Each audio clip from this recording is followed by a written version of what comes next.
Hello, everyone that's watching this evening, Thursday, September the 5th. Listen, 2024, you're in for a real treat. Back with another episode of Straight from the Source with David Mitchell, where we basically talk about, for those that don't know, sports as well as entertainment, but mainly about what athletes may do or anyone that the ball stops bouncing or you're not throwing the ball anymore. What do you do after basketball? So we discussed that a lot on this show. And listen, I got a wonderful guest for you tonight, right?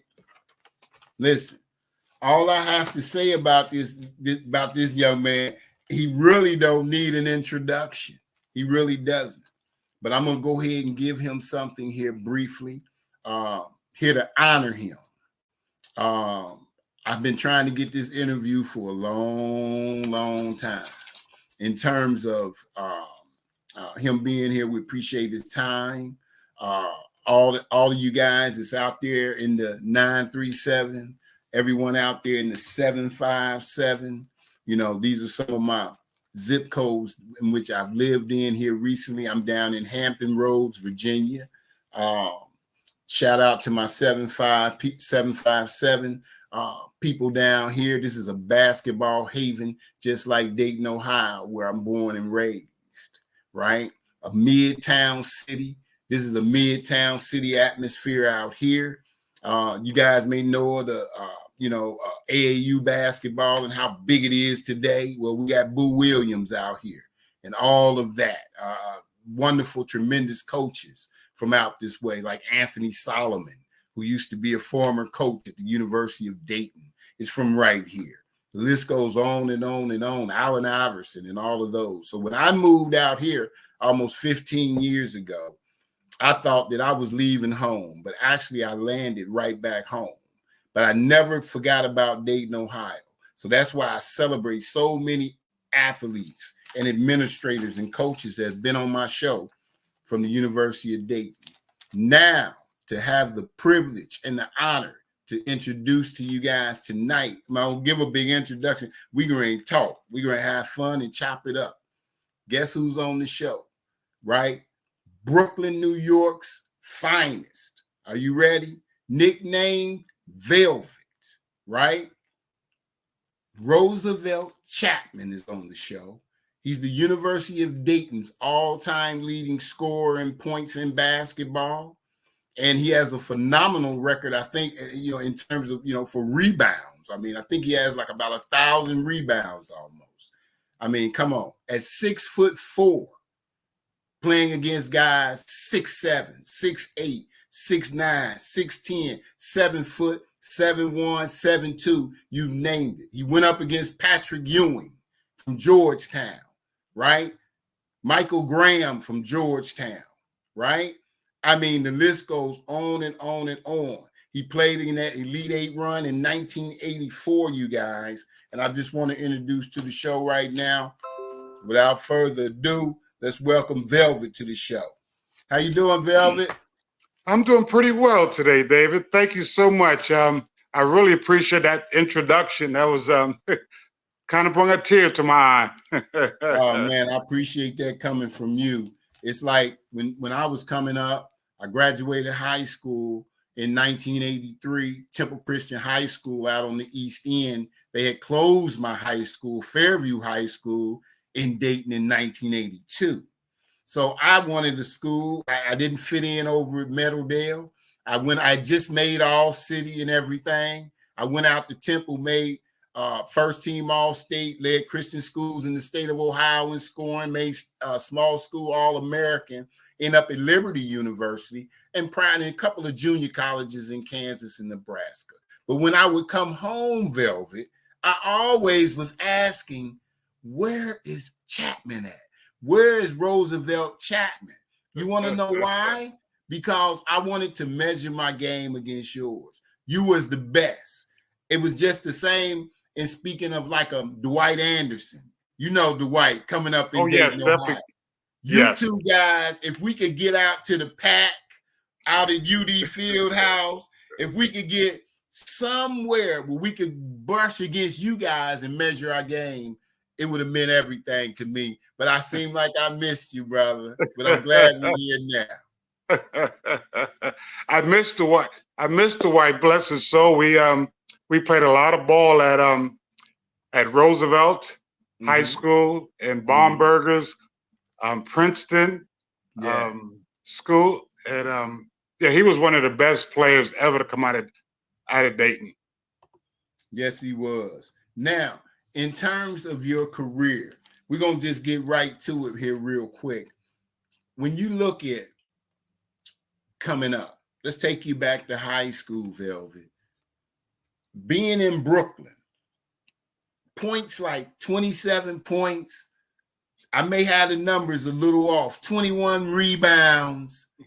Brooklyn, New York, 6'4", and you end up at the University of Dayton.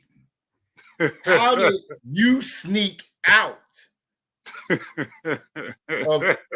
I mean, back then they was trying to keep their New York boys at St. John's. They was trying to keep them anywhere around the area that they could get their boys to play. Can you speak on that a little bit? You know, coming out of George Westinghouse High School, I was highly recruited, and I visited schools like Michigan State and Georgetown. And when I went to go visit them, they had huge campuses. A lot of the schools, you had to take a bus from one class to another class. And then when I went to go to the gym, I just wasn't impressed. You know, they just had bleachers, and it might have been about 6,000, 7,000, seats in the stands. But when I came to the University of Dayton and visited, it was opposite. They had a very small campus compared to the other ones. But when they took me to the arena, I was like, wow. Most of the seats were cushioned seats. It was about 13,000 seating. And one other thing I really liked about it is that instead of just a number on your back, University of Dayton had the name on the back as well. So that was a great selling point for me to come to the University of Dayton. And then when I went back to Brooklyn and told them my decision, it's like, you going to Dayton? Why? Nobody heard of Dayton. You go to Georgetown, go to Michigan State, go to St. John's. But after a few years, they found out why I went to Dayton. Wow, I appreciate that story. I mean, it's incredible. With that being stated, I mean, to get from Brooklyn, it had to be a culture shock. Coming to Dayton, Ohio. During the 1980s, Dayton was thriving, though. It was a lot of things going on positive in Dayton in terms of our economy. And what I feel like you did was you got down there, and our basketball program, since Tom Blackburn with Coach Donaher, had been thriving, but it has not been thriving in the latter part of that recent decade. And then you just came in there and just sparked up everything. How did it feel being, as you know, the only show in town? People, can you explain to people what that's like? I think it's helped us in recent years to get athletes like a Deron Holmes II, who was on our show, and on my show, and Obi Toppin, and those guys, because they realize that when you come to Dayton, it's like going to a Michigan State or Georgetown, because you're getting the academics. It's right on point with the athletes, and I mean with the facilities that they have and all of that. And you still these that you get national exposure, but it wasn't as much national exposure back when you was playing. But just speak on that for a minute. A lot of people don't realize I was the first player to come from Brooklyn, New York City, since a guy named Roger Brown, a great legend within himself, come from New York City. And I was the only one since him to come from Brooklyn, New York City. And that felt great to to have that type of recognition, from another player like Roger.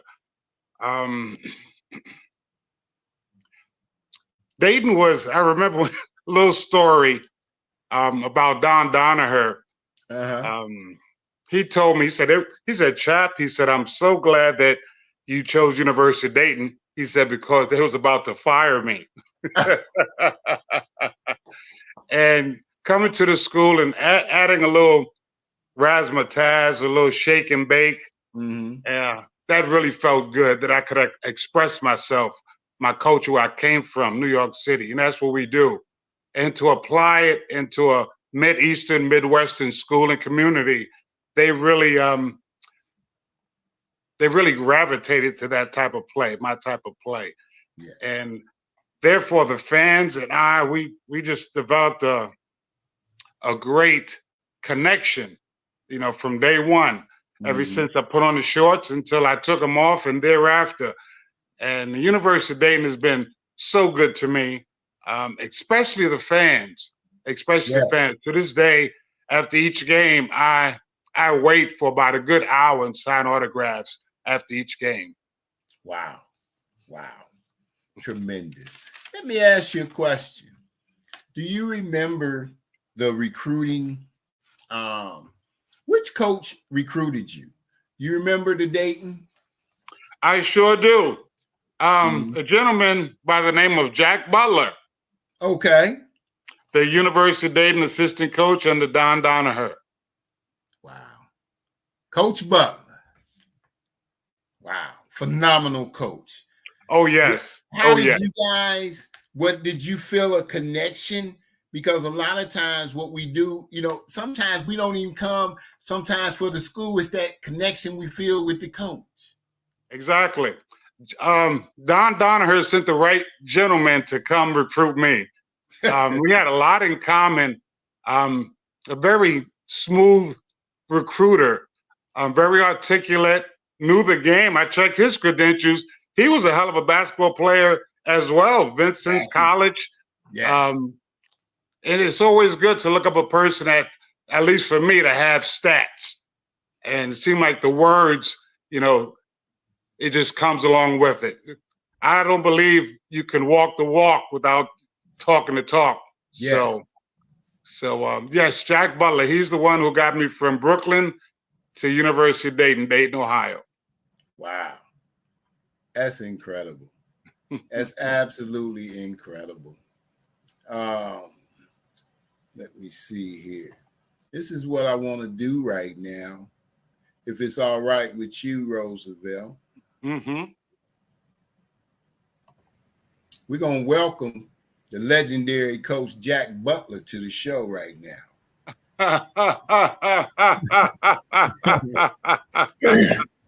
What do you say, buddy?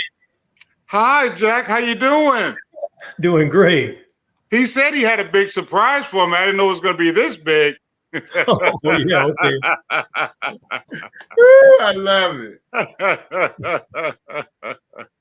Great. What you got to say about those kind words he said for you, Coach? Oh, wow. You're talking about goosebumps and teary-eyed, but tell you a story about the Chapman family. I had a real good friend named Ernie Hershkowitz. Ernie was a legend there in Brooklyn.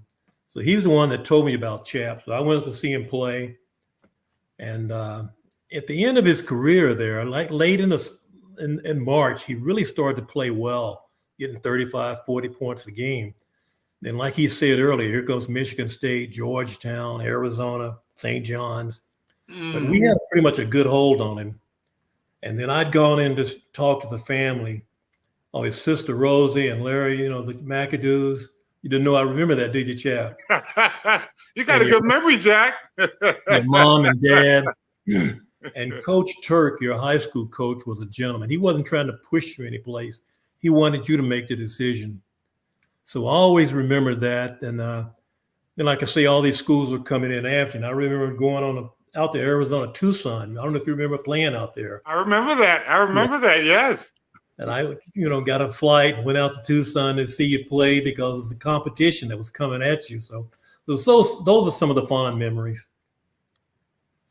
I tell you, it's just wonderful. I think social media is incredible. You know, when you're doing the right things with it, you see how it connects people and brings people back.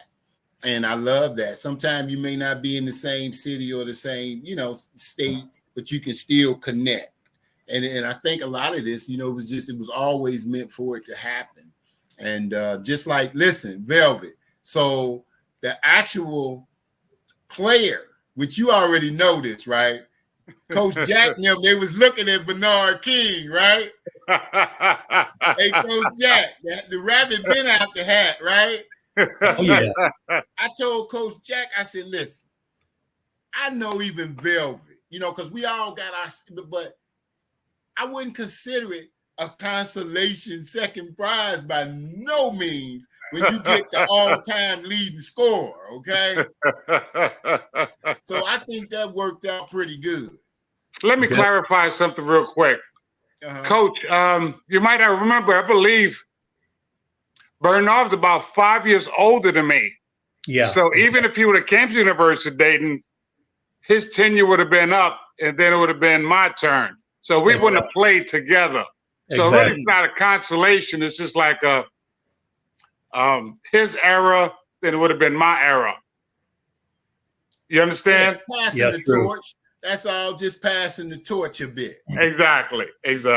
Yeah, and the University of Dayton, they had that, and almost until recently with all the new stuff, with the NIL and the transfer portal, that's how we built our program down there, was Coach Jack.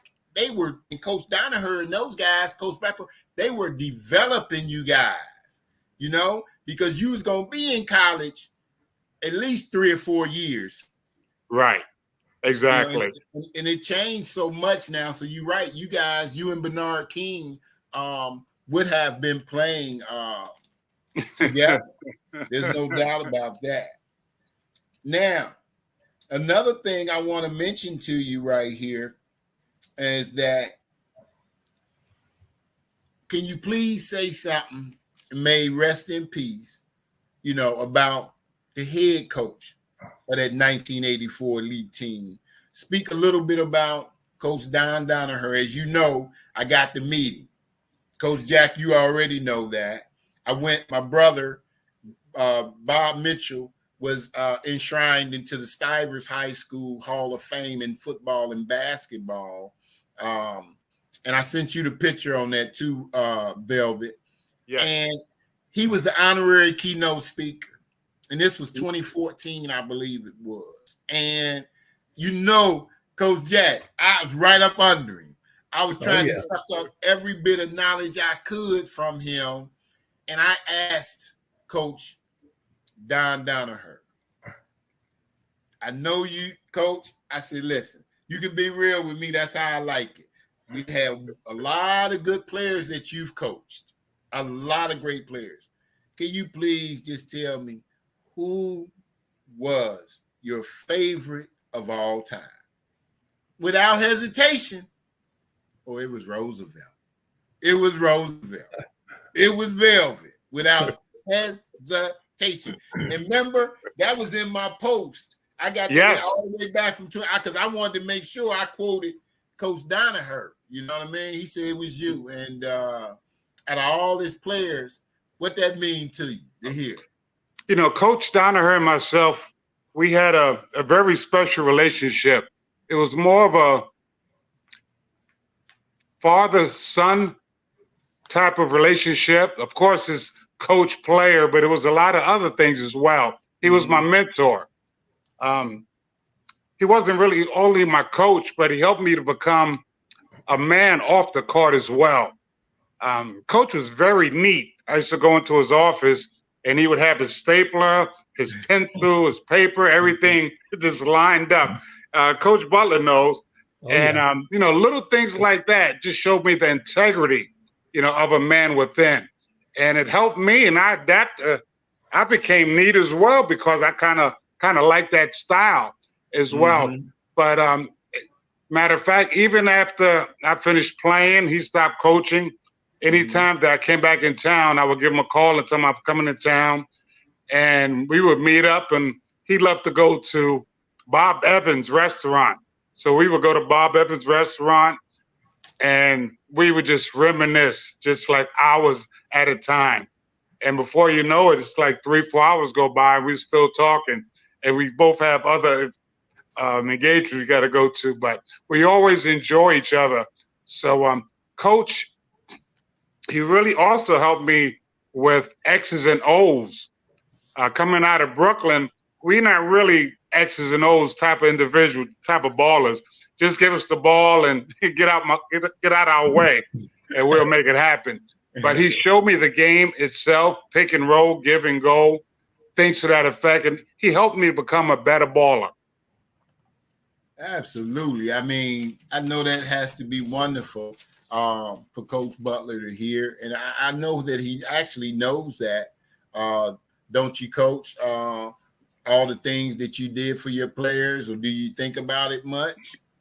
Oh, with Coach Donaher, I mean, like I say, Chap said, he was a coach, he was a mentor, he was a friend, and he cared about the players. You know, he was there for 25, 30 years, and he stayed in touch with the players, and he helped the guys get in school, grad programs, jobs, and he was just he was phenomenal. I mean, and for you, Roosevelt, to have that, being from New York, coming into a different Midwest culture, Dayton, Ohio, to have more than just a coach, to have that father type figure, like you said, in your life, had to make everything just much, much more smoother in your transition to Dayton. Now, moving right along a little bit here, I want you to please speak on, because I got stuff all over the place. And since we got off to a little later start tonight, I'm just going to move around a little bit. Can you speak a little bit about what it was like with the Olympics? You know, we want to speak on that first, and then I'm going to move into the Elite Eight run. Speak a little bit about the Olympics, because a lot of people don't know. We're just going to keep it funny. You was playing up there. You had went to the Olympics, and you was playing against Charles Barkley.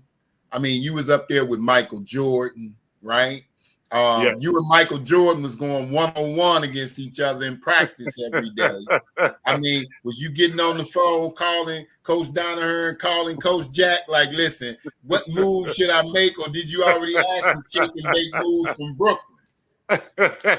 Little story about that.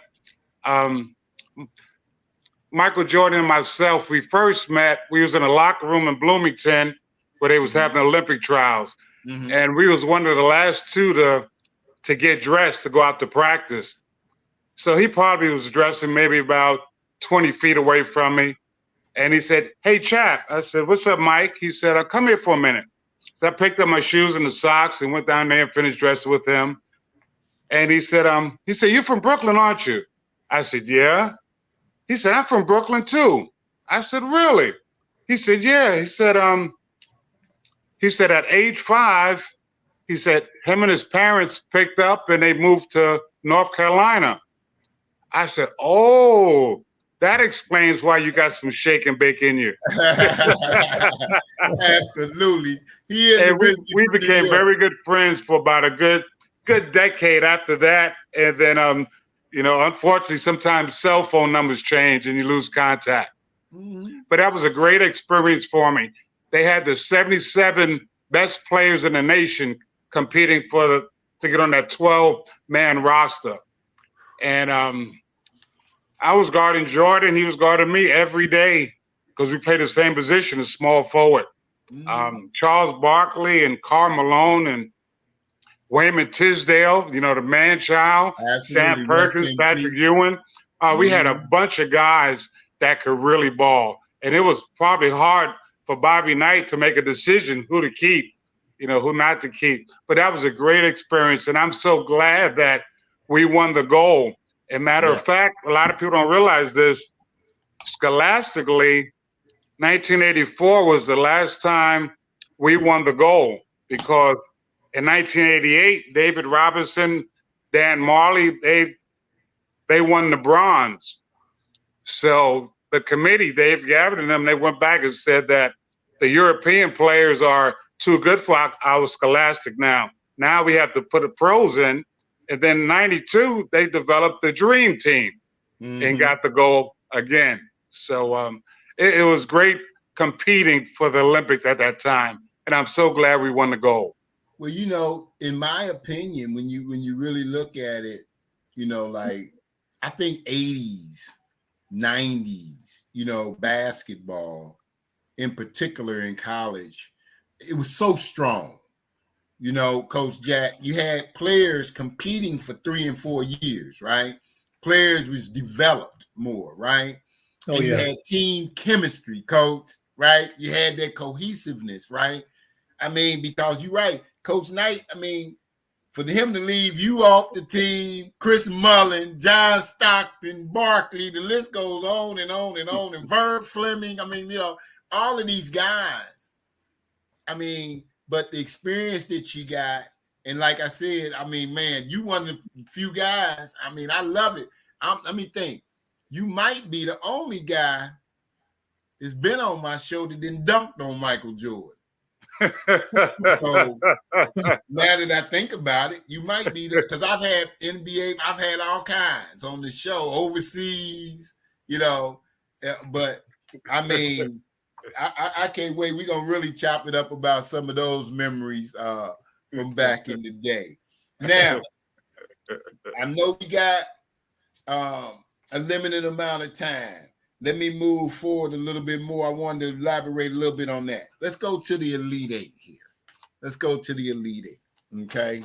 You make your run. You score 29 points in the first round of the 1984 NCAA tournament against LSU, okay? And I know you elaborate about they had a nice squad. Then you scored 41 points against, well, let me get to that one last. You scored 21 points. No, it was. You scored 41, I think, next against Oklahoma. Correct. And then you scored 21 points at 40. We went from 29 to 41. That's crazy, right? Then you went to 21 points against Washington. And then you finished with 14 points against Georgetown to wrap up that, right? For Elite Eight, okay? You're three-time MVP, the all-time leading scorer in the University of Dayton's history, right? You've been honored, you're in the Ohio Hall of Fame, right? You've been a teacher, basically a coach, an instructor, a mentor. You do things in the Dakotas with the tribes. You know, you've been doing your thing outside of basketball. I want to make sure that I commend you on that because that's a lot what this show is about. You teaching people that you can play basketball, but you can also do wonderful things outside of basketball. So with all that being said, right, when you look at your career, right, through that NCAA tournament, was that something that you dreamed about? Because going into that season, when I look at you guys' squad, you guys played, to me, it was more of a, you didn't have a big lineup. It was more of a guard-oriented, small ball type of lineup. Did you envision as a team that you guys could actually make it to the Elite Eight? No, not at all. Not at all. I think our motto became the year of dreams. And we kind of lived on that, and we kept riding the boat. And it just kept waving. It just kept waving. I remember after the first round, we beat LSU. Mm-hmm. And I've never been in this situation before. My prior 3 years, we went to the NIT, never been to the NCAA. Matter of fact, we was the last team to make the NCAA bid that year. It was only 52 teams versus 65 or 66 now. Mm-hmm. And we were the last team. We had some very good victories during the season. We beat DePaul. They was ranked 2 or 3 early in the year. We started off 7-7, that particular year. And all of a sudden we gelled, we changed the lineup, and we became small. Like you said, we played small ball. Our front line was 6'4", 6'4", 6'7". That's our front line. And then we went to the NCAA. We played smart. We boxed out well. You have to box out well if you're a small team to get those rebounds. So we boxed out well. We shot good from the field, shot good from the free throw line, played good defense, solid defense overall, and we got the victory. So after the game, Coach Donaher and myself, we doing the media, and I really couldn't believe it because we walked into this room, there was about 200 media people, radio, TV, reporters, and they started asking questions. All the questions went to Coach Donaher. So towards the end, one reporter asked me, said, this question is to Roosevelt. He said, Roosevelt, he said, y'all luckily got past LSU. How do you feel about going into the next round against number 2 seed Oklahoma and All-American Wayman Tisdale? And I didn't hear nothing he said after he said, luckily. And that kind of stabbed me. And my reply was, we're going to see who the real All-American is. So I kind of set the stage, and I kind of like doing that to a degree. It kind of pumps me up. Right. And I went back into the locker room. I told my teammates what the reporter said, and I could just see like some horns started growing out of our heads. And we went to the next round, and we kind of put it on Oklahoma. Man, listen, Wayman got his, but you set the tone. You went in at halftime and you did your thing in your head, came back out and you did what you supposed to do, and most importantly, got the team victory. Yes. Yeah. And that's what they needed from you. That's what they need from a 3-time MVP. And like you say, Coach Butler, I just keep remembering what you were saying about how smooth and cool he was. But look, he still is. I mean, you know what I mean, just look at him. He still is. Oh, yeah, right. To be able to go in there in New York and smoothly come out of there with you. Your nickname couldn't have been nothing else but Velvet when you really think about it. You know what I'm saying? Because Coach Jack went in there and got you up out of there. Listen, I got somebody. A lot of people don't remember this. Everybody was so excited about the tournament play. But before that tournament, we had wins over DePaul, Cincinnati, Notre Dame. I think Chapman gets a big-time steal against Notre Dame. Digger Phelps was coaching there with that great team. Wow. So all that led up to the post-season play. Yeah. So that's, Now listen, what I'm gonna do here is I got a surprise guest getting ready to come on right now and say hello to Velvet. Okay. Without further ado, let's bring him to the stage. Let's welcome a good friend, a mutual friend of me and Velvet's, as well as one of my high school buddies and teammates. He was actually a football star at Fairview High School, also played collegiate basketball and football in college. Let's bring him to the table now. He's a married man running a wonderful household, got his son just heading to play basketball now at Holy Cross. Let's bring our mutual buddy on right now. Hello, everybody. Welcome to the show, Frankie Weatherspoon. What's up, Rosie? Wow. What's up, Rosie? Wow. I know, man. Good to see you, man. Hey, Rosie, you always told me, if I'm on your team, give you the ball. I'm on the block. Give me the ball.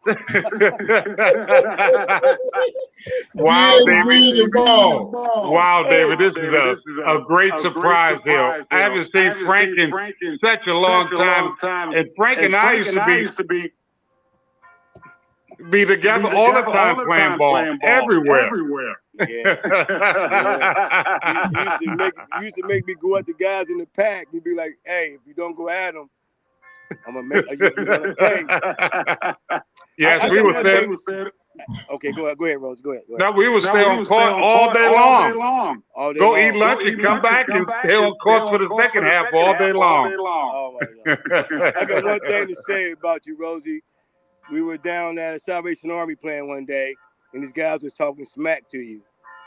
You're some young guys, and you did a double pump on the back of the backboard. Remember that? You rebounded and you double pumped it up there, and all of them sat down after that. You just came from overseas, though. You just came from overseas. I think your third year from overseas. I'm glad you mentioned that, Frank. I ain't got my glasses on, Rose. I gotta get my glasses. I'm at my house out here. God, I can't. Man, it's crazy. I'm out here. And Coach, I remember Coach too, Hall of Fame coach right there too. Hall of Fame. Yeah, he was the LB Shore coach back in the day. Because he's so smooth. That's how he moved into New York. You called it right, Frank. That's right. I'll be sure. That's right. Sure. He had the mini throw the sideline. The first one to stand up too. I remember that. Oh man. Hey, listen. I gotta get my Listen. I'm getting ready to because I'm hearing an echo somewhere. Let me see if I can remove myself for a minute. Hold on. Echo somewhere. Let me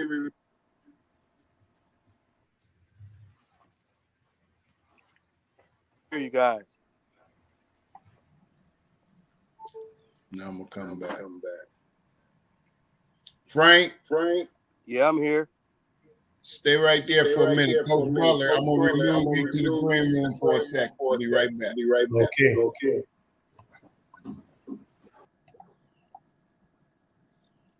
Okay. Okay. Yeah, listen.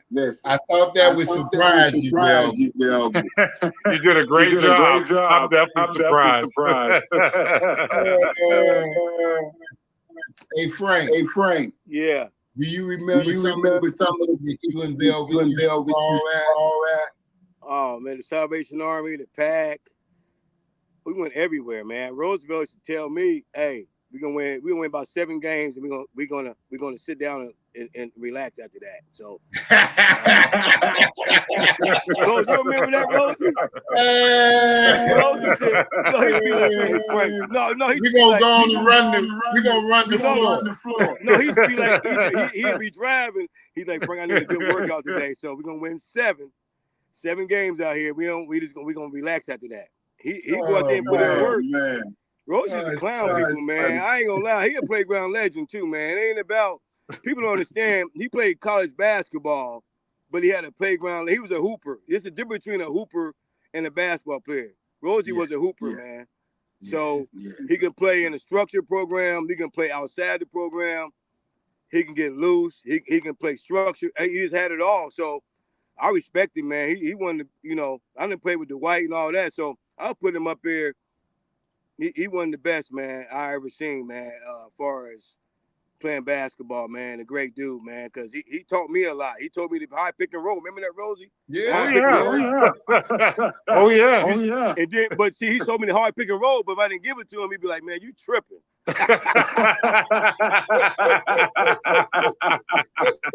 Rosie, hey, man, Rosie a good dude, but hey, when he balling, everything is on the floor. It's different, man. It's different. Hey, y'all. Hey, let me shout out some of these guys on here, right Matthew Miller. Matthew said Coach Butler is a UD icon. What a coach. Even a better man. Thanks, Matthew Miller. He said, hey, Bill. Let's see. John Bailey in the house. He said, hello, my guy. Rolf High School, Falcons. Marlon Shackelford said, what's up, Frank? John Bailey wants to be in. Let's see. Matthew says, Matthew Spoon, says, what's up? What's up, Matthew? And of course, everybody know you was moving Velvet. Okay. Let me see. Now, Frank, I'm ready to remove you. I'll bring you back. All right. Thanks for joining the show, man. Great. This means so much. Reunite with you, bro. Yeah, Frankie was an all-around athlete. Played football, played basketball, and played baseball. He played so many sports. I thought he wrestled. But he said he doesn't. Hey, Dave, you trip, man. Put John down on there next, man. Put John down on there, man. I'm Frank, just saying, I didn't know you was a Bo Jackson. Everybody couldn't play three sports. Frank. Yeah, I know. Did y'all go to the same high school? Yes. Y'all did. Yeah. Hey, Rosie, David didn't see a shot he didn't like neither now. Is that right? He come out the locker room, he's shooting from the locker room, from the bus and everything. He get off the bus, he gonna try to shoot from the bus into the arena. I know, man. I probably these shots that I didn't like. Oh man. Hello, Miss Donna. Man, Miss Donna Grussenmeyer says, Grussenmeyer great to see Roosevelt and Coach. David, great to see Roosevelt and Coach. Appreciate you, Donna Grussenmeyer. All right, Frankie. I'm gonna holler back in a second. All right, Rosie. All right, you take care. Good seeing you, Frank. All right, my brother. Double pump, baby.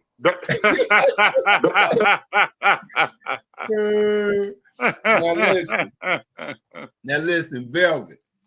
Real quickly here. I just wanted to really sort of the interview because we got off to a little later start. And like I said, I had a certain pattern I was gonna go with you with this, but I said, no, we just gonna let it flow and roll how it is. We can always get this together again and do another one. It's just about having fun. I wanted to pay homage to you, bringing in some of your former, coaches and teammates. I reached out to so many different individuals. Some of them will probably chime in and see this on YouTube, or they'll see it on Instagram or Twitter, known as X now, or Facebook. But the bottom line is I want people to share the video when it's done. If it's something in here that you think that I always try to give, some goodness to the community. And even though I'm in Hampton Roads and removed from Montgomery County or Dayton or Ohio, period, we're going to always represent the OHIO. We're going to always be UD Go Flyers. I'm representing my Browns. I went to college in Virginia and Nebraska. This year, I even thank my Cornhuskers. We're going to have a good season under Matt Rule in football. And tell them, too, real quick, because we just chopping it up, Velvet. The Dakotas, where you live now, people are unaware. North Dakota State, South Dakota State. All of these schools out there, and I've been out there because I went to school, remember, in Nebraska. I've been to Sioux Falls. I've been to a lot of those smaller places, and it's nice out there. Once they embrace you, it's nothing but love. And can you just speak a little bit about the teams and just the team recently played Deion Sanders and them. I think it was a North or South Dakota school, and I almost beat them. It's a lot of talent in those schools. They believe in their sports out there in the Dakotas, and they play hard. Yes. They also have another school that's on the rise, South Dakota State and South Dakota University. Yeah. They have great programs, basketball as well as football, and it's really growing. The U.S. is really going to start hearing about the North region coming up in the next several years because they work very hard. They have goals in mind, goals of winning, and it's showing. The last 5 years, like I said, it's South Dakota State, South Dakota University, the women's and the men. And then now you have Colorado, a couple of states over, they're doing a very good job, and it's going to get better. You have the Nebraska side as well. Iowa has always been there, and it's going to get better and better. So watch out for that North region, because it's really going to open up a lot of eyes coming up soon. Yeah, it's funny though, because people used to ask me, and I'm sure they probably did it for other people who've been or lived, like, you know, I know that they say, is any black people in Nebraska? And I know you got that about the Dakotas, right? Hey, Velvet, can you hit your light? Your lighting went a little dark on me. Oh, did it? Okay. Yeah. All right. Give me a minute. Uh-huh. Give me a minute. Okay. Paul Bryant, what's going on? I'm glad you chimed in, my good brother. What's going on? He says, Paul Bryant says, he was by far the best flyer I've ever watched. I hope you are well, my brother. We appreciate you chiming in. That's better? Yes, absolutely. Okay. That's a lot better again. So listen, when you look at some other things in here before I let you go, and I'm just gonna ramble all over the place. I wanted to welcome Paul Bryant to the show. What's up, Paul Bryant? Listen, Lloyd Be Free. I'm just gonna throw stuff out there. Lloyd, you say what you want. Lloyd Be Free. I thought he was so phenomenal. And I know that's from your region, right? Oh, yes. I mean, that's your man. I mean, what was it like coming up, seeing him? I mean, the Prince of Airness, you know what I'm saying? And I know you being Dr. Dunk. Did y'all ever dunk against each other? You know, World Be Free is, matter of fact, I talked about Bernard King earlier, and he's about 5 years older than me, but World Be Free, probably about 7 years older than me. So these are the guys that I looked up to. Exactly. And World, he was very phenomenal. World had gigantic thighs, like thunder thighs, and he could effortlessly just jump right out the gym. Elbows, armpits over the rim. Yeah. And I used to watch him as a young boy playing in the pros. I believe he was playing for San Diego at the time. And I remember one shot he took from the side, and he shot it so high, it even went out of camera angle. And the next thing I saw, coming back in the angle, and it was all net. For a person that could shoot a high jump shot like that, it kind of reminded me of Dwight Anderson as well. He really had a high arc on his shot. World Be Free. Coming from New York City, let me tell you of a story real quick, how New York City kind of reacts. Okay. Everybody try to outdo themselves. So if a person might say, oh, I'm all borough. Another person might say, well, I'm all Brooklyn. Another person might say, well, I'm all city. Another person say, well, I'm all state. Or then all planet. But World Be Free, he changed his name. I'm all world. So he changed his name from Lloyd Be Free to World Be Free. So he took it all the way to the highest level, but he earned it. But he earned it. Yeah, one of my favorite NBA players all time. All time. Velvet. So when you think about your game, what I like so much about you, you seem to be so humble. You seem to be happy inside your heart and spirit. Do you ever, it's a touchy question for me with you, but I just want to ask it. Do you ever feel like, because the reason I say this is because everybody just know how great your game was. To be 6'4", you was played out of position, okay, at a forward position at 6'4". But it wouldn't show up on the court as much when they look at the final statistics. But when it comes to someone that would state that, because someone, I'm going to even just put it like it is, could be somebody that maybe not even played basketball before without saying so many names, right? To try to keep it politically correct. Sometimes you can be not in the right system, okay? Because there's no way you can't tell me that you couldn't have had a 10-year, and I know you had a wonderful overseas career. I think you're a 3, 4, 5-time overseas champion. In fact, I think 5-time champion overseas. But Kansas City Kings drafted you. And I know they was having some issues back then, like a lot of franchises in the NBA back in the early, mid-'80s, right? But your game, you stand so tall, happy.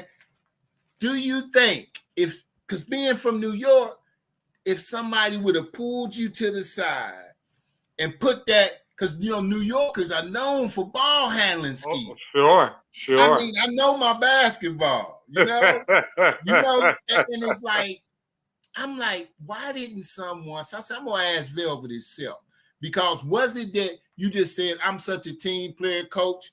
Is that where you want me? I'm going to play the small forward / center, basically, and do what, because every time you up here like, there's the rim in the back. I mean, you up here like this on every clip, dropping about this much over the rim. So it's like, what about handling? Because that what hindered you, being honest, the speculation that without actually being given, in my opinion, a total opportunity to show what you could do or be developed, as they say nowadays in the NBA, we want to develop these young kids. Right. I don't think you was given the best opportunity, because there's no doubt you could have just man for man played in the NBA. I think I was listed also as a tweener. Several people told me that I had a similar game of Adrian Dantley or a Mark Aguirre, things to that effect. Mm-hmm. But in my case, I remember doing the NCAA's, Brent Musburger, the color man, he said, this is definitely a first rounder in Roosevelt Chapman, sources tell me. That. Yeah. In my case, what happened was my sophomore, junior year, I always wanted to play in this big all-star game called the Aloha Classic in Hawaii. Mm-hmm. And all the scouts would be there. My good friend Sidney Green from Brooklyn, he got out the year before, 1983, and he said, you want to play in the Aloha Classic, all the scouts are there, and you can move up in the draft, things to that effect. So that's one of the reasons why I played hard to go to this Aloha Classic. Mm-hmm. But come to find out, I played too well in the NCAA, where now I don't even have to go. You know what I mean? Because I played over it. Yeah. And I went anyway, and they put me at guard. And just coming from my team at Dayton, I really played forward. Not that I can't play guard, but I had a Larry Schellenberg or Cedric Toney to bring the ball up court and give it to me around the hash court. And then I could do my velvet thing. But now they want me to bring the ball all the way up court and things to that, which I could do, but I just didn't really feel that comfortable. And I believe my stock went down to that degree. So, you work hard all your life to get in a certain position.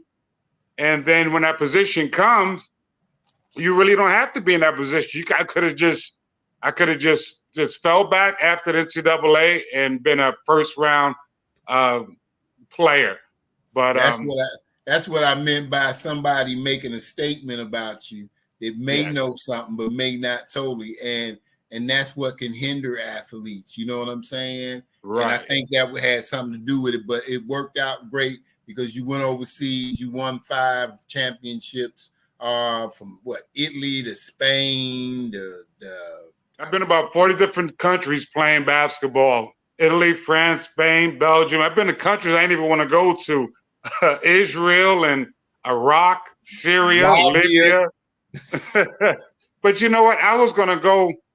My best year was my junior year, and they did a stat. One of Danaher's information directors, they did a stat for Chap. He said, "Did you know you was the only player in the nation who averaged over 20 points a game, shot over 50% from the field, and 80% from the line? Not even counting rebounds, but I was the only person in the nation to do that." And I've always believed in stats. Coach always taught me about stats. At halftime, we would look at stats. At the game, we would look at stats. So I became a stat man myself. And stats wins games. And, you know, I was very blessed to have a coach like him. God bless his soul. Jack and I, we saw him December 2nd. We was here for a tribute of our 1984 basketball game. And we were standing at halftime. You had Coach Grant, you had Coach Donner and myself, as well as Jack Butler and everybody else down the line. And they're showing our 1984 season. And I'm looking at Coach, and he's tearing, and it made me tear watching him tear. And it's so on down the line. And that was such a great reunion for us that 40 years later, that get recognized for that. And that felt so good. I'm pretty sure Jack knows the feeling. Oh, yeah. Well, that moment, that's one reason why I wanted Coach Butler here, because it wasn't just a tribute, you know, to you, Roosevelt. He shared in it as well. I thought it'd be nice for you guys to reunite. You know what I mean? And it's a wonderful thing. I'm right up here in Virginia, and Coach Butler, he's down in the Carolinas. And I just ain't been able to get a chance to get down there to him. I probably really, to be honest, I don't want to lose to him, even though I know in golf, they say it's an individual. Coach Butler probably gonna be like, your score wasn't nothing like mine. So I want to shoot Chap some pool. Uh-oh. No, you don't.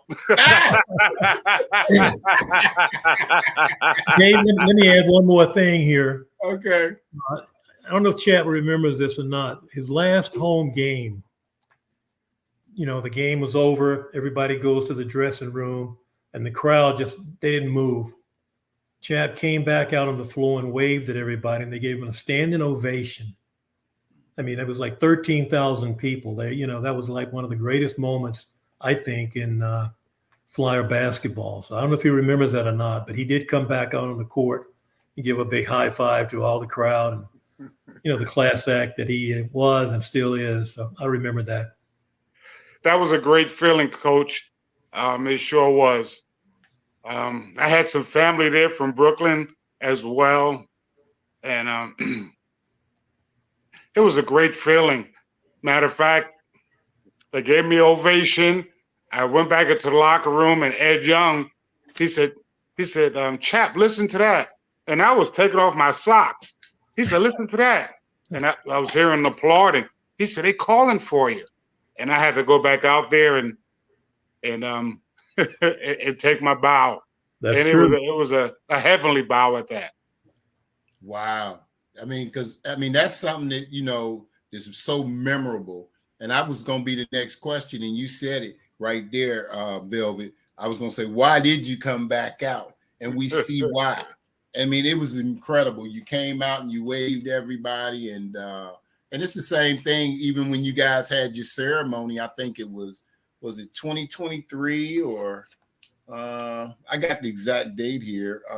Let's see. I think it was December 2nd of 2023 when you guys had the Elite Eight function.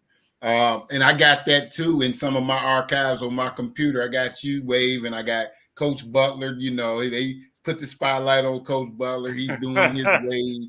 And you know what? I'm so glad that they did it at that particular time, because a few months later, Coach Donner passed away.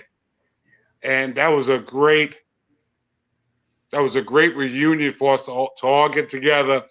You know, they said, my parents used to always say, give me my flowers now so I can smell them. Yes. You know, and that's why I wanted this podcast, even though I'm not in Ohio anymore, because when you grow up a Flyer and an athlete and you didn't get an opportunity to play for Dayton, or you know, you could still be a fan. And it shaped my life so much watching you guys and you know, way back the Richard Montagues and the Johnny Davises and I mean the list go the Jim Paxsons and the, you know, the list goes on and on now to being able to get a Deron Holmes II to come on my show. And it was hurt so much that he hurt his Achilles, but I know that he's going to make it back soon for the Denver Nuggets. Had his whole family on the show, Velvet. His Is mother, that right? His father, you know, everybody. So it was such a beautiful thing.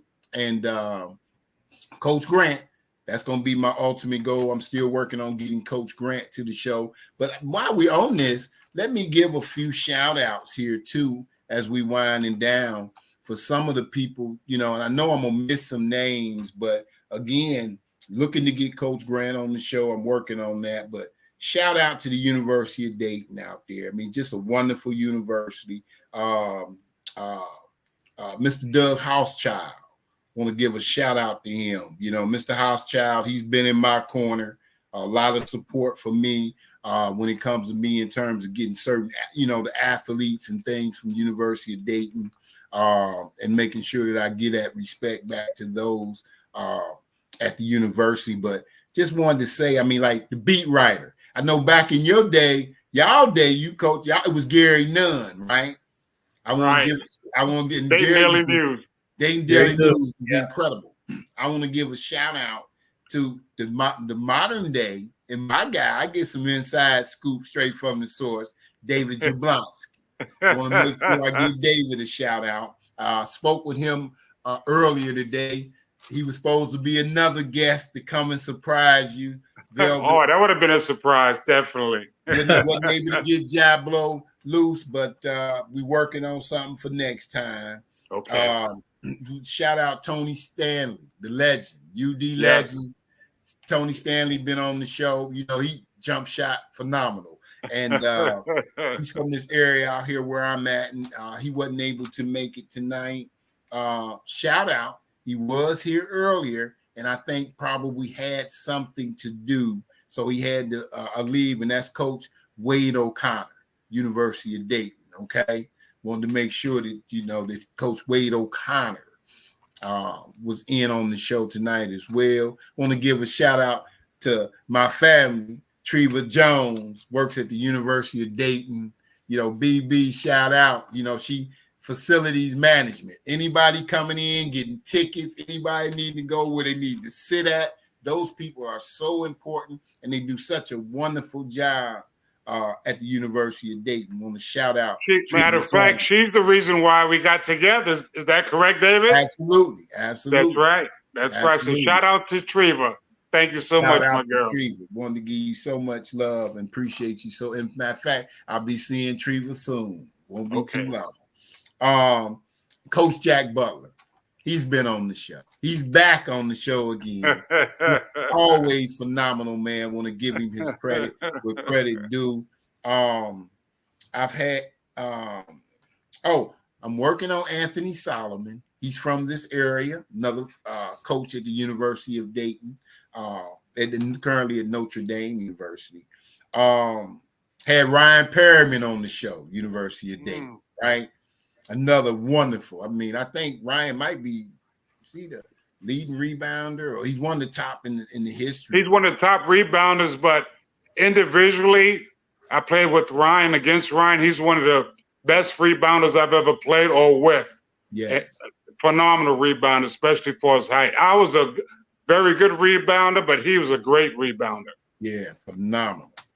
Kobe Turner, had Kobe Turner on the show. Kobe Turner, shout out to Kobe.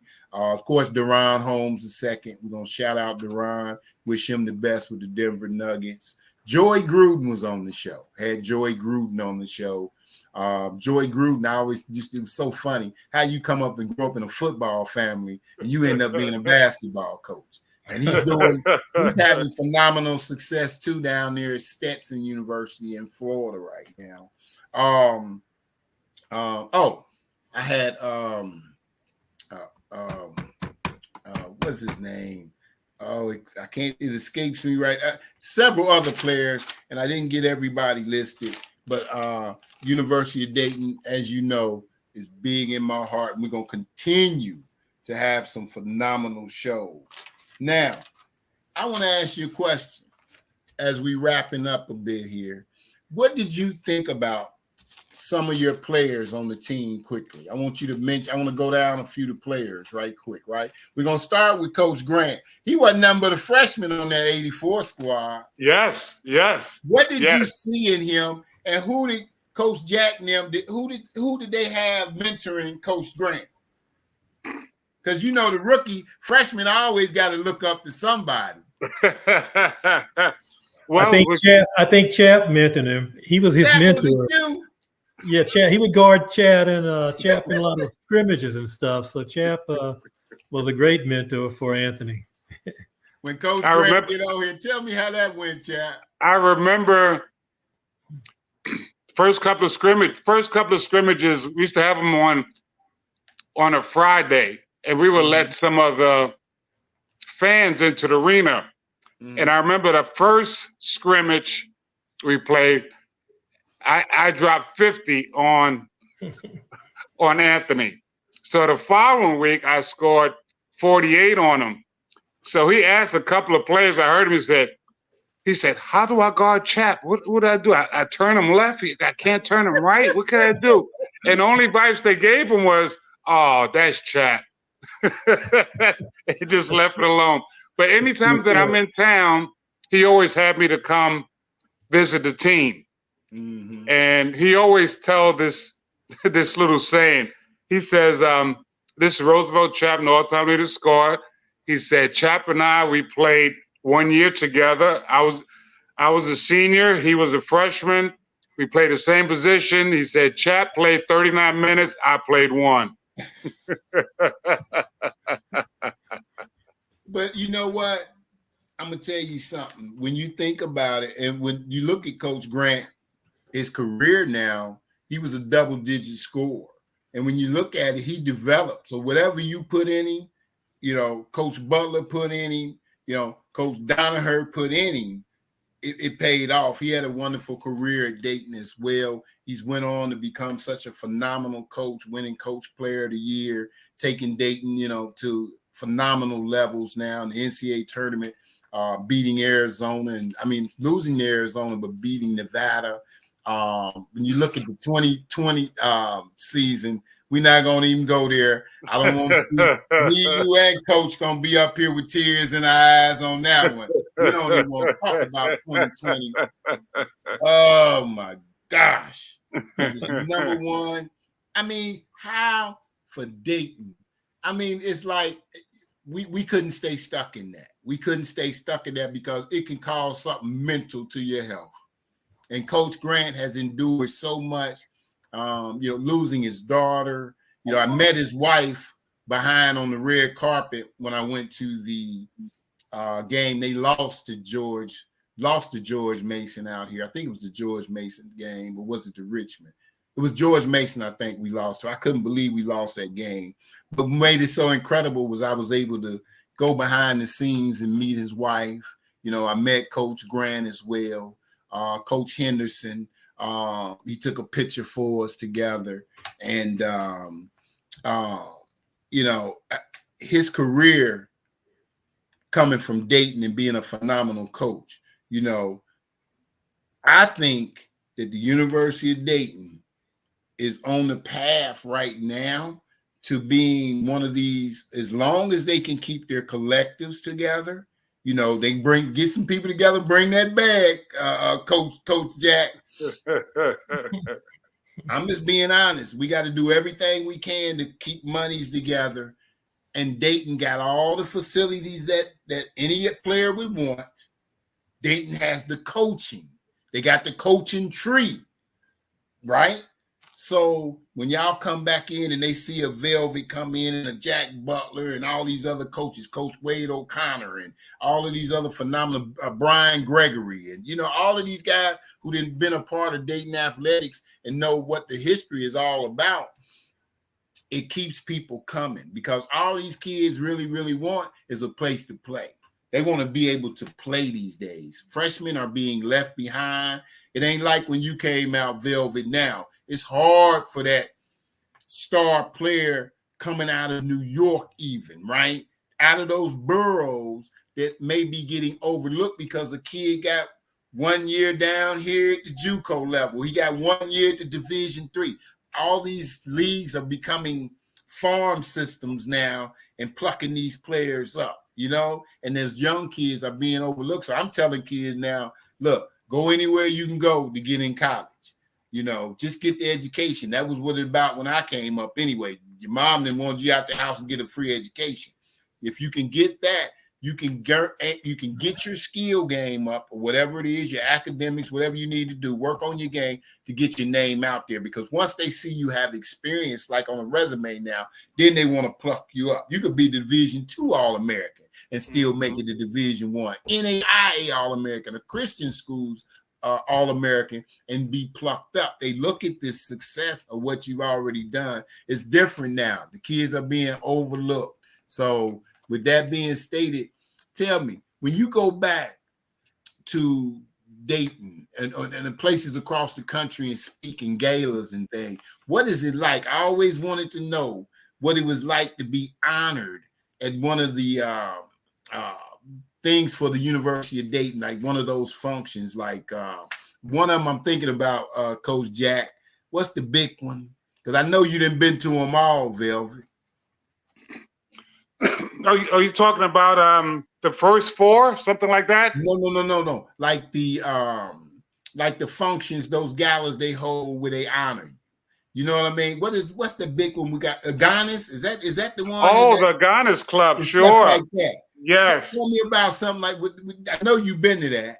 Oh yes, I was awarded with the premium honor. I believe it was like 3 years in a row. They had one where Dwight Anderson and myself, we were both there at the same time getting honored. His honor was the best player from Dayton,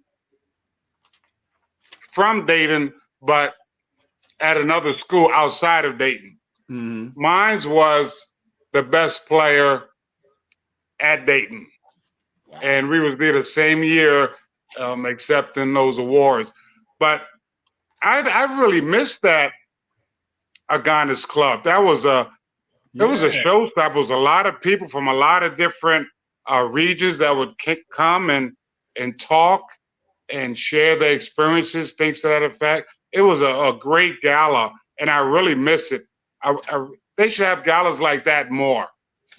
Yeah, that was David down at Sup Millers, and matter of fact, Vince Lombardi's last speech was at the Agonis Club. Oh, is that right? Before you passed away, and it always hold that down at Sup Millers every spring. Wow. True story. I really enjoyed that. I really enjoyed that. You will never, ever, in my opinion, you ready for this? How your record broken in UD. You know that, right? These kids, listen, they go move around too much, Velvet. You can sit back and listen, man. I'm gonna tell you something. That 233 points, it'll never be broken. Ain't nobody gonna stay in school 3 or 4 years no more.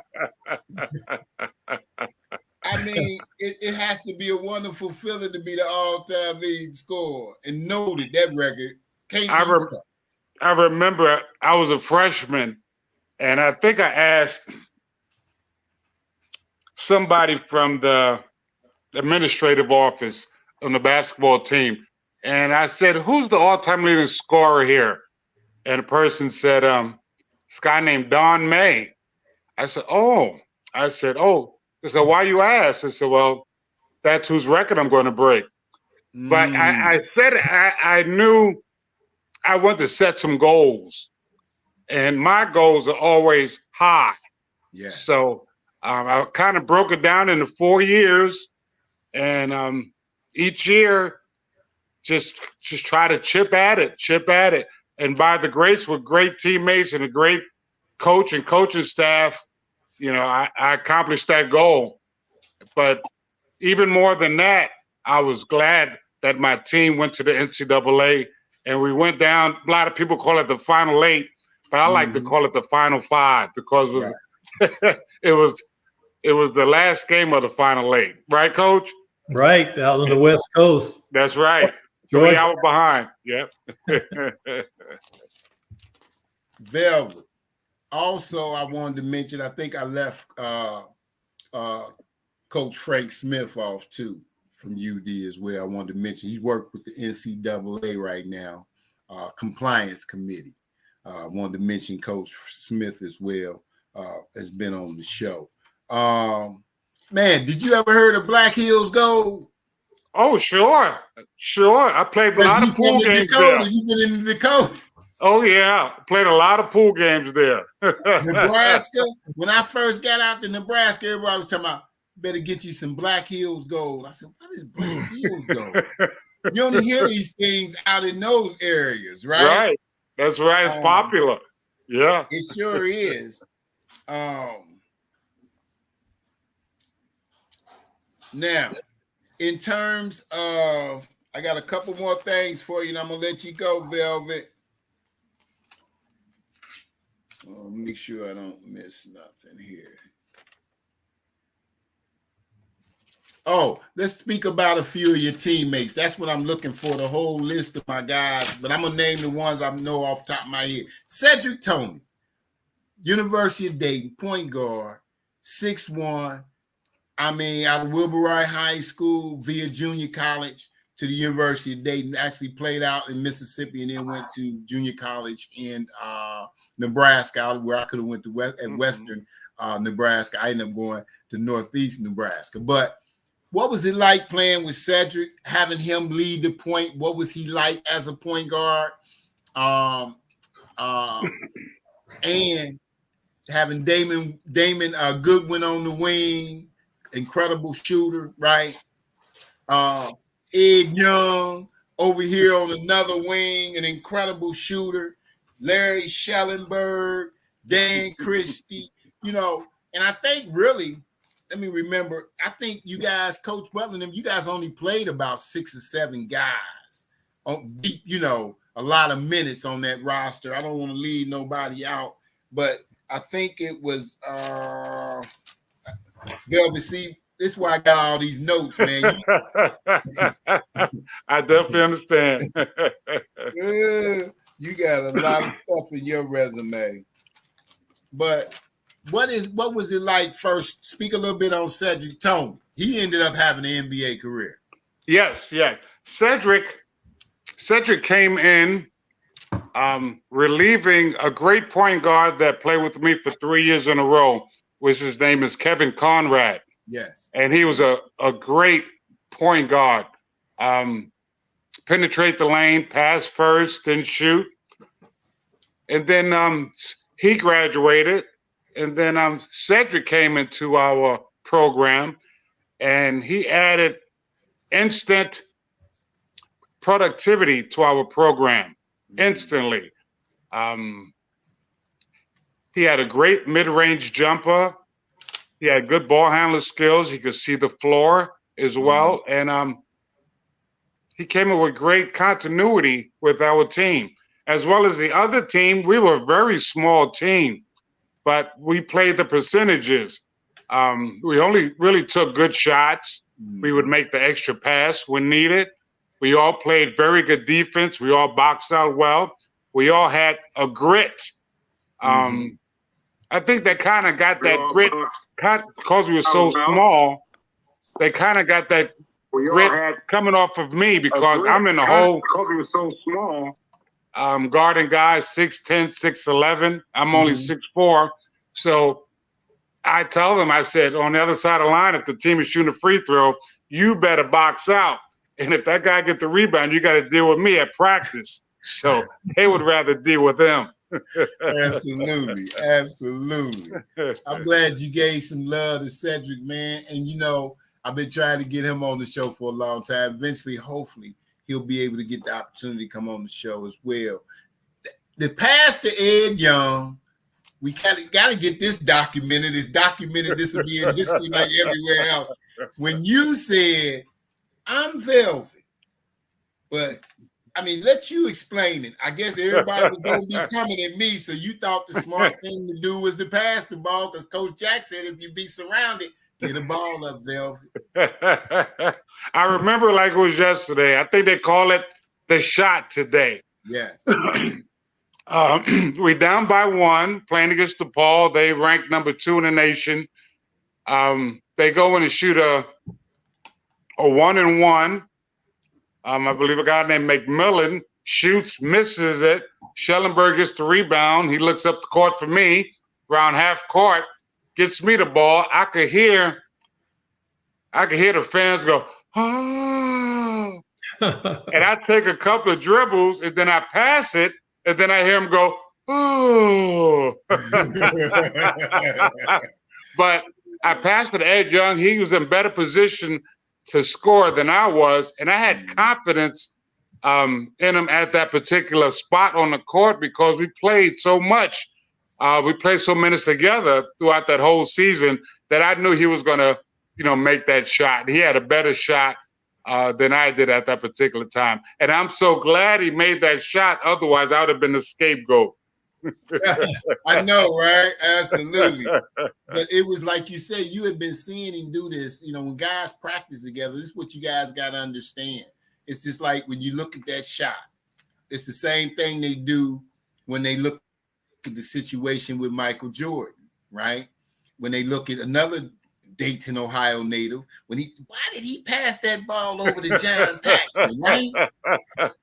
From Kendrick on to high school. Why not? Boy from Dayton can shoot the ball. That's right. That's right. and that's what Ed Young done. Ed will always be able to come through that UD arena, man. You know what I'm saying? They gonna always remember this shot. And like I said, it was another one. I tried to reach out to so many people for you regarding this show, and I really wish Coach O'Connor wouldn't have got busy, but he was in here for the show as well. We appreciate him being here so much. Let me make sure before I let you go, Velvet, this has been so much fun. I don't want to miss anything in particular. I want to bring Frank back on. But when I bring on 4, for some time I hear echo. I don't know if you guys hear that when I bring 4 on. Frank. Hey, what's Frank, up, man? I wanted to bring you back. Sometimes when I bring 4 on, I hear echo on my end. But I wanted to bring Frank back down and ask a few free questions, free ball questions before we get out of here. Now, when you guys were balling back in the day, Velvet, who was on your check-off list? Like, okay, they may not be a college or was it an area town that you was like, I'm gonna go let them know I'm Velvet.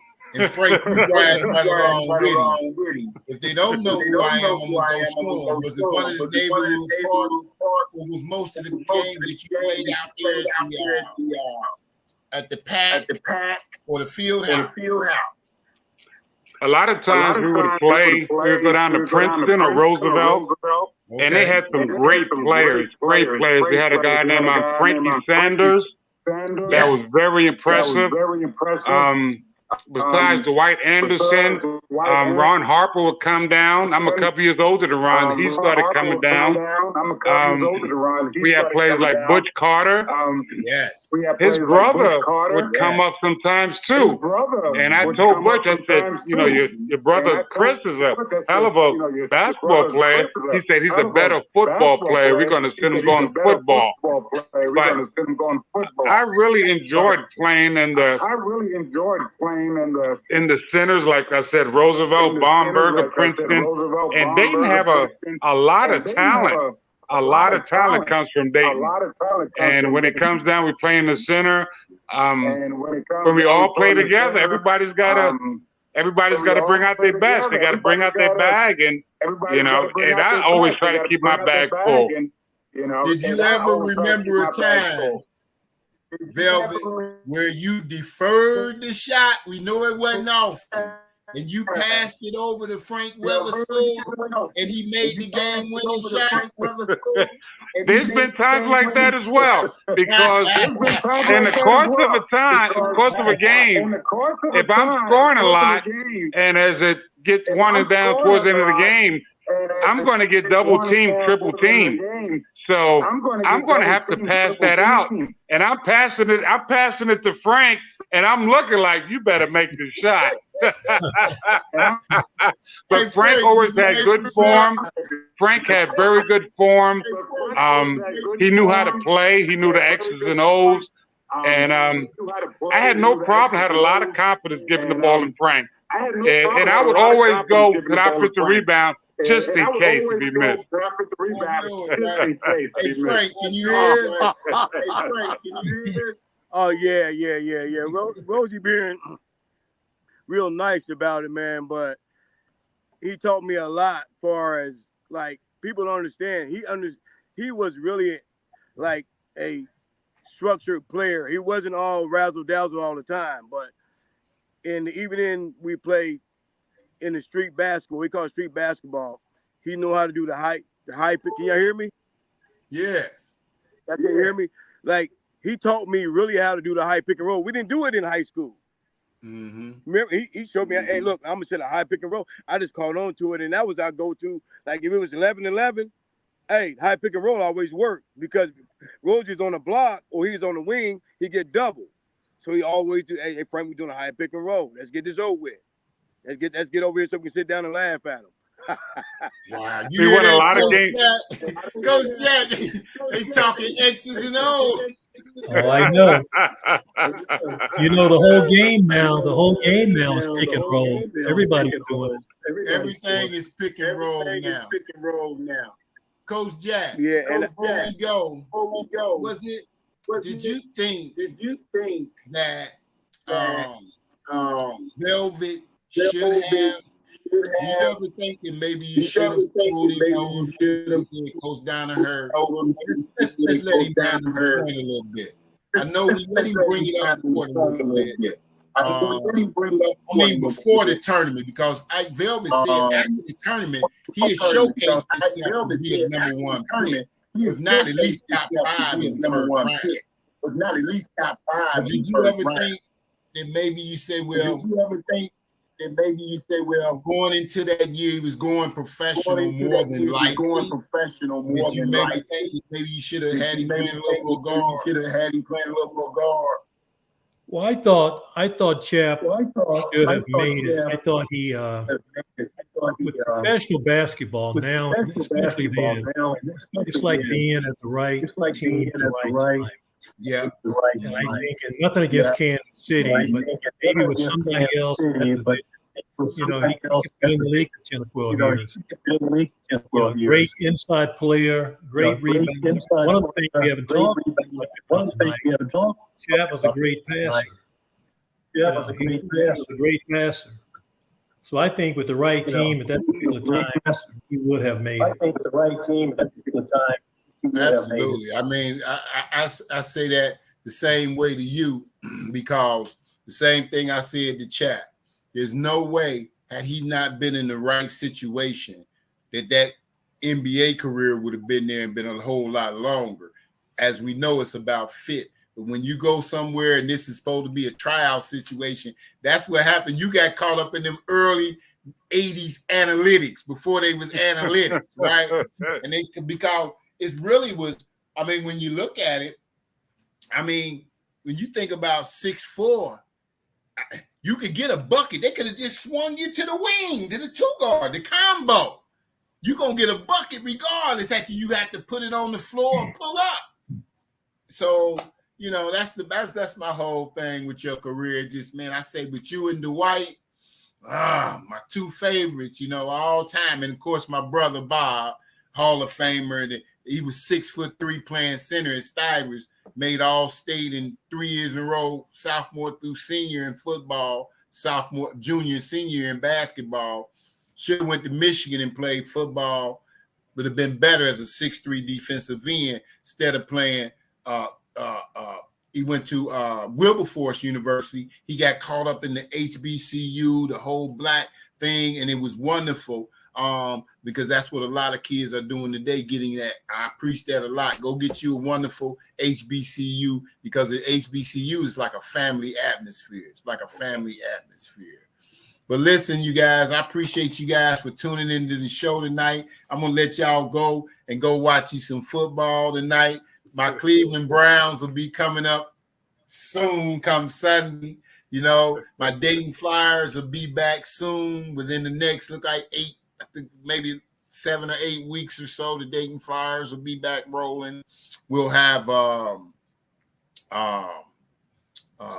our NBA will be popping up soon, whoever your NBA teams are. So I'm glad everybody getting back to watch some shows. We went a long time, especially as men. It's like, 7-8 months before sports start back.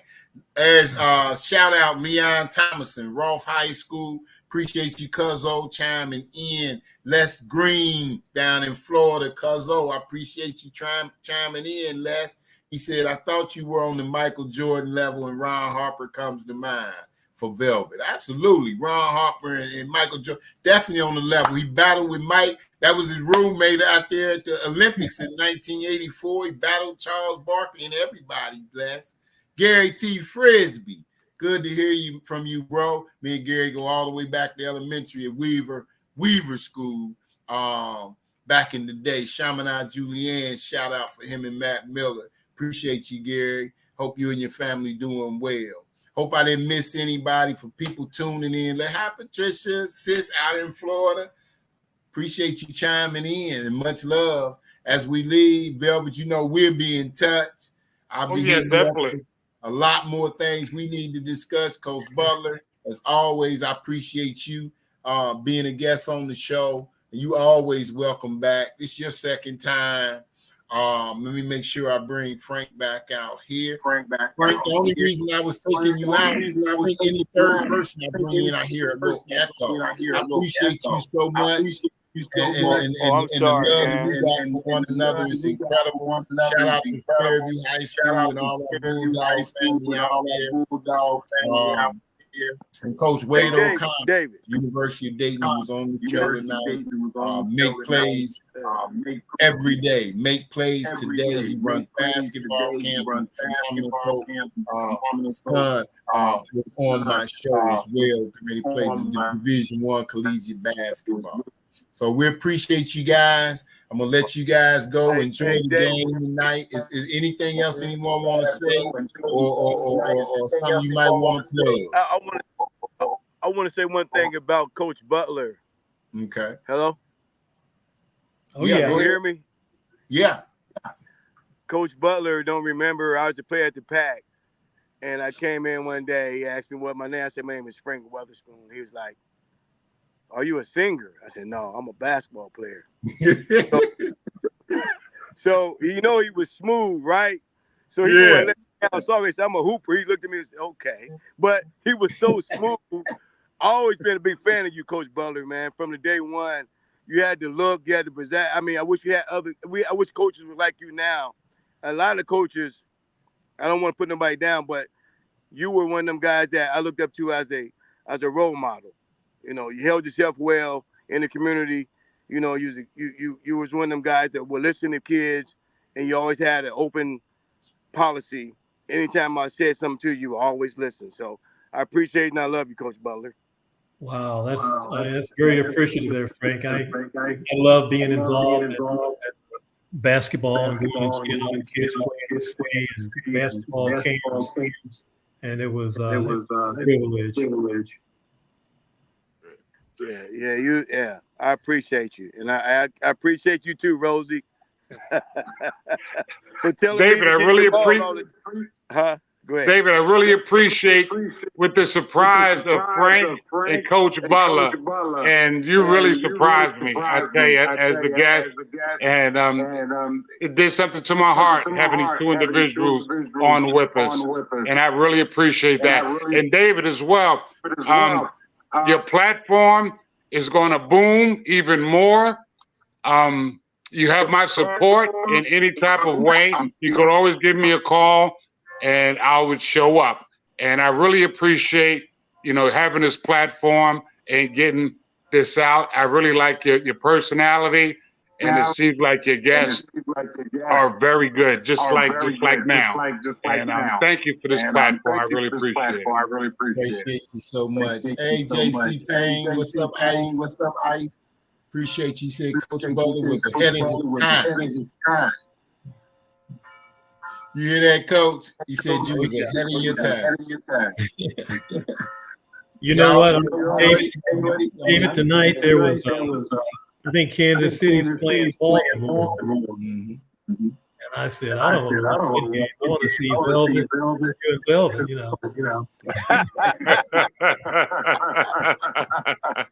I always watch highlights. I know it. I told people, I said, people will wait. We can get to them Ravens later. We can get to them Chiefs later. It's game one. We're probably in the first quarter, probably ending this number, but plenty more football to watch. We appreciate everybody who came on the show, who will be watching later, who supports our show. And you guys just be blessed, man. And y'all enjoy the rest of the evenings, okay? We'll all talk soon. Thanks, everybody. Thank you. We'll talk. Y'all be blessed. Keep hooping. Bye-bye.